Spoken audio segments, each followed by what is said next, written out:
안녕하십니까. 맨눈으로 세상의 흐름을 읽어드리는 와이타임스 정세 분석의 추구길입니다.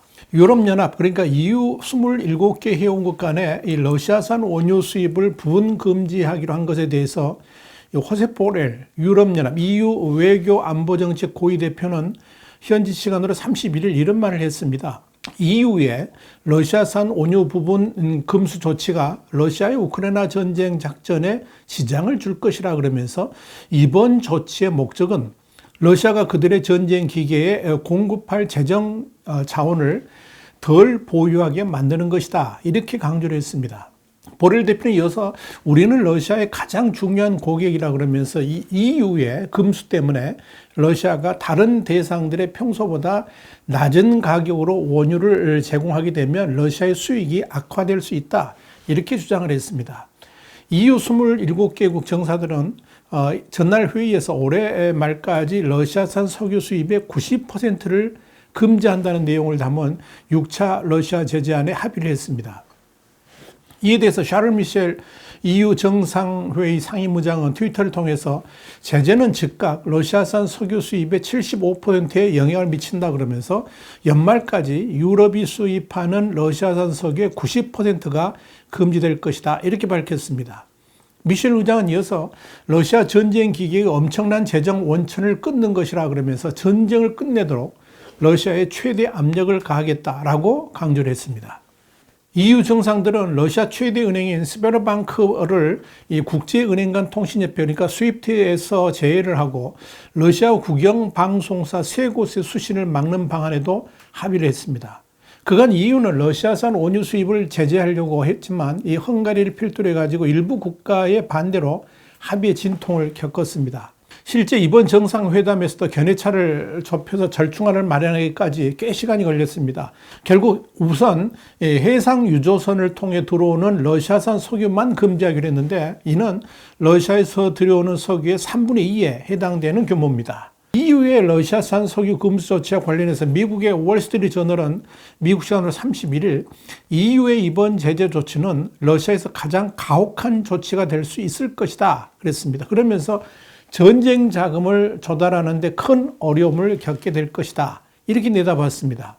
월스트리트 저널은 러시아의 석유 및 가스 판매는 올해 1분기 러시아 연방 수입 예산의 42%를 차지한다 그러면서 이 브뤼셀에 기반을 둔 싱크탱크 브리겔에 따르면 EU는 원유 및 석유 제품에 대해 러시아에 매년 약 100억 달러, 그러니까 한 12조 4,100억 원을 지불하는 것으로 나타나고 있는데 EU의 금수 조치가 본격화되면 이 금액이 대부분 사라질 것이다. 이렇게 전망을 했습니다. 국제전략연구소, 그러니까 IISS의 마리나 샤기나 연구원도 월스트리트 저널에 EU의 이번 금수 조치는 러시아 예산에 큰 타격을 줄 것이라 그러면서 모스크바가 일부 석유의 선적 경로를 아시아로 변경할 수 있겠지만 전체 유럽 시장을 보상할 만큼을 찾기는 어려울 것이다. 이렇게 주장했습니다. 당연히 러시아는 예산 축소를 걱정해야 할 것이라는 겁니다. 월스트리트저널에 이어서 EU의 제재 가운데 러시아 석유에 관세를 물리는 방안과 그리고 러시아 석유를 실어 나르는 유조선에 대한 보험도 금지하는 방안은 러시아에게 엄청난 충격을 줄 수 있을 것이다. 이렇게 전했습니다. 우선 이 러시아산 석유에 대한 관세 부과 방안은 EU가 러시아 석유 금수 합의를 위반하고 계속해서 러시아 석유를 수입하는 회원국들에게 관세를 물리겠다는 건데요. 이 헝가리 같은 이런 친러시아 성향 국가들이 끝내 이 러시아산 석유 수입을 강행한다 그러면 이를 제재하기 위해서 검토되고 있다. 이렇게 보시면 됩니다. 이 석유 수입 금지 합의는 27개 EU 회원국 모두가 동의해야 되는 사안인 반면에 관세 부과는 다수결로 적용이 가능해서 현실성이 높다고 볼 수 있습니다. 특히 이번 조치는 이 러시아 석유를 해상이 아닌 이른바 느루즈바, 이게 이제 육상 송유관을 말하는데 이 육상 송유관을 통해 받는 슬로바키아, 체코, 특히 헝가리를 겨냥한 건데요. 이 육상 송유관으로 운반되는 석유는 운송 비용이 낮아서 유조선을 이용하는 경우보다 약 20% 정도 쌉니다. 또 하나 러시아에게 타격을 줄 수 있는 것이 뭐냐면 바로 러시아 석유를 운반하는 유조선에 대한 보험 제공 금지 조치입니다. 월스트리트저널은 EU가 러시아 석유 운송을 방해하기 위해서 러시아 석유를 운반하는 유조선들에 대해서 해상보험을 제공하는 행위를 금지하는 방안을 검토 중이다, 이렇게 보도를 했습니다. EU가 러시아 석유 수입을 금지하면 러시아가 다른 나라들로부터 수출선을 돌릴 수 있다는 점을 감안해 가지고 EU가 해상보험 금지 조치를 내리게 되면 러시아를 아예 국제 석유 시장에서 차단할 수가 있다 하는 이야기입니다. 월스트리트저널은 석유 중개인 선박 업체들은 이 유럽 업체들이 러시아 석유를 운반하는 유조선 보험을 중단하는 것이 EU가 러시아 경제에 충격을 주는 가장 강력한 금융제재 수단이 될 것이라 그러면서 해상보험에도 가입되지 않은 유조선에 비싼 석유를 실어 나르려는 업체는 거의 없을 것이기 때문이다, 이렇게 분석을 했습니다. 특히 이 해상보험 금지 조치는 이란 경제제재 당시에도 효과적으로 활용된 바 있어서 효과도 이미 검증됐다 볼 수 있습니다. 그렇기 때문에 이란 석유를 운반하는 유조선에 보험을 제공할 수 없도록 하면서 이란 석유 수출이 심각한 타격을 입었고 결국 이란은 핵 협상 테이블에 앉을 수밖에 없었다 하는 것이 이 월스트리트저널의 주장입니다. 월스트리트저널은 이어서 인도가 최근 몇 주 동안 기록적인 양의 러시아산 원유를 구매했지만 EU의 금수 조치로 인한 양을 결코 대체할 수는 없다 그러면서 RBC 캐피탈 마켓의 전략가들은 고객에게 보낸 메모에서 시간이 지나면 러시아의 저장고가 채워지고 생산이 불안정해지기 시작할 것이다, 이렇게 레더를 보냈다고 밝혔습니다. 월스트리트저널은 또 이 러시아 관리들은 이미 서방의 제재로 올해 석유 생산량이 최대 17% 감소할 수 있다고 예측했다 그러면서 이 러시아의 석유 기반 시설의 대부분이 신속하고 깊은 감산에 적합하지 않기 때문에 이는 러시아의 장기적인 문제를 제공하게 될 것이다, 이렇게 내다봤습니다.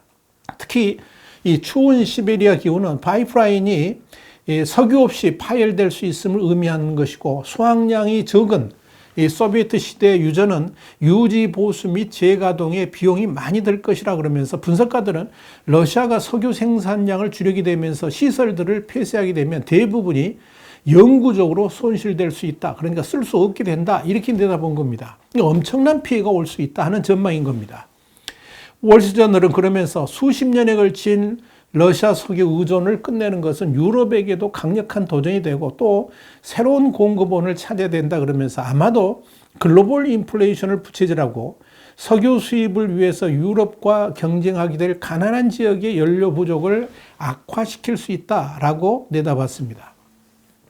월스트리트저널이 이어서 2020년을 기준으로 했을 때 EU는 원유 수입량이 29%를 러시아에 의존을 했고 두 번째로 큰 공급국인 미국이 9%를 제공했다 그러면서 국제에너지기구에 따르면 러시아는 유럽에 대한 정제 연료의 주요 수출국으로 2021년에 이 지역 디젤 수요의 10%를 공급했다라고 전했습니다. 또한 전쟁 이전에 EU는 매일 약 250만 배럴의 러시아산 원유를 수입했는데 그중 80만 배럴은 5,500km 길이의 세계에서 가장 긴 파이프라인 네트워크인 누르스바 송유관을 통해서 수입되었다 그랬습니다.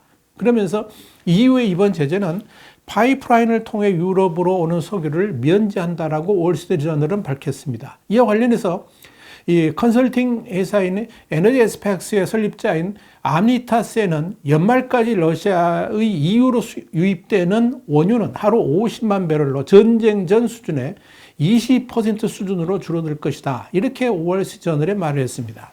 월스트리트저널은 그러면서 이번 EU의 조치에서 러시아의 천연가스는 제재 대상에서 제외됐는데 이는 대부분이 파이프라인을 통해 수입되어서 대체하기가 어렵기 때문이라 그러면서 그럼에도 크렘린에게는 석유 금수 조치가 더 큰 타격을 줄 수가 있는데 이건 왜 그러느냐, 석유가 러시아에게 수익성이 더 좋기 때문이다, 이렇게 밝혔습니다.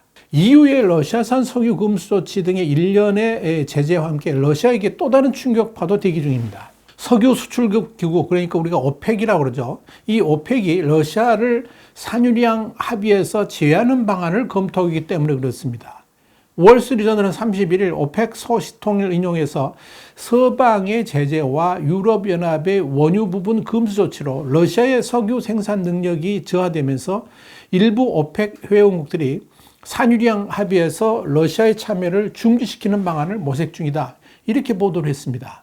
월스트리트저널은 이어서 이 오펙이 러시아의 산유량 감소 부분을 메울 방안을 아직 정식으로 추진하고 있지는 않지만 중동의 일부 산유국은 앞으로 수개월 내에 생산량을 늘리는 계획에 착수했다. 이렇게 보도를 했습니다.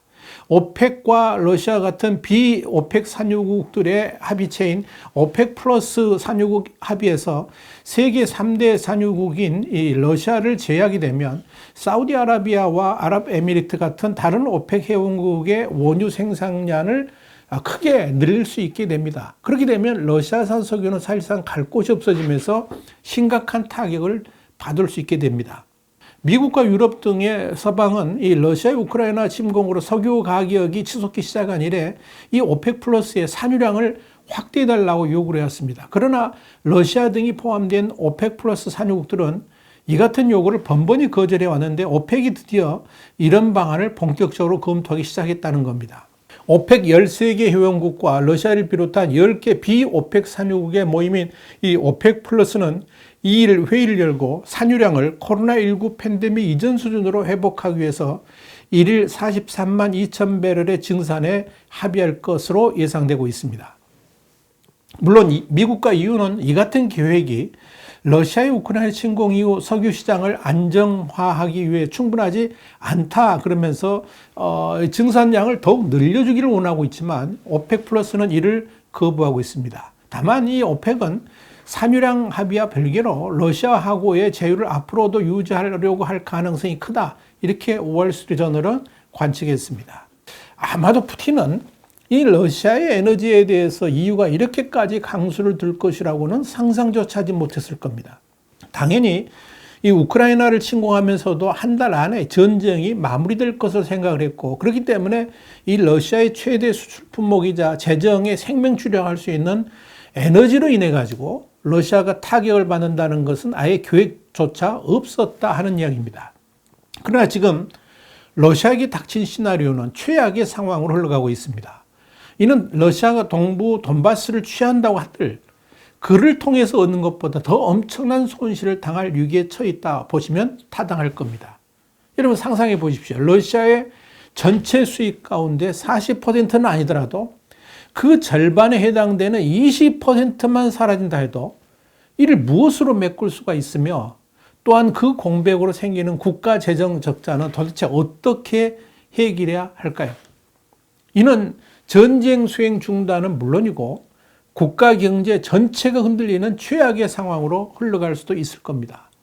자, 이런 측면에서 EU의 이번 석유 금수 조치는 러시아에게 심각한 타격으로 다가오게 될 겁니다. 그러니 EU가 경고한 대로 푸틴은 빨리 전쟁을 끝내고 제재를 어떻게 해결해야 될지 논의해야만 할 겁니다. 미국과 서방 세계의 경제 제재 효과는 이제부터가 진짜 시작이기 때문에 그렇습니다. 와이타임 정세 분석이었습니다. 다음 시간에 다시 뵙겠습니다. 감사합니다.